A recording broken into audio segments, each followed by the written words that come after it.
খাগড়াছড়ির লক্ষ্মীছড়িতে আইন শৃঙ্খলা রক্ষায় নিয়োজিত ৩২ ফিল্ড রেজিমেন্ট আর্টিলারির উদ্যোগে প্রত্যন্ত জনপদে পিছিয়ে পড়া জনগোষ্ঠীকে এগিয়ে নিতে কৃতি শিক্ষার্থীদের সংবর্ধনা দিয়েছে বাংলাদেশ সেনাবাহিনী।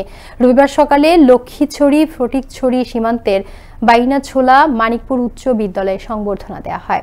একই সাথে ভালো ফলাফল করায় শিক্ষকদের পুরস্কৃত করার পাশাপাশি শিক্ষার্থীদের আর্থিক অনুদান, শিক্ষা সহায়ক ও খেলাধুলার সামগ্রী প্রদান করেন তারা। এ সময় প্রধান অতিথি অধিনায়ক লেফটেন্যান্ট কর্নেল তাজুল ইসলাম বলেন, দুর্গম পাহাড়ে শিক্ষার আলো ছড়িয়ে দিতে বাংলাদেশ সেনাবাহিনী নিরন্তর প্রচেষ্টা চালিয়ে যাচ্ছে।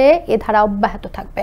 শিক্ষার পাশাপাশি খেলাধুলা সবকিছুই দরকার আছে। সুন্দরভাবে খেলাধুলা করলে মন মানসিকতা ভালো থাকে, শৃঙ্খলা ভালো থাকে, লিডারশিপ তৈরি হয়, সহানুভূতি তৈরি হয়।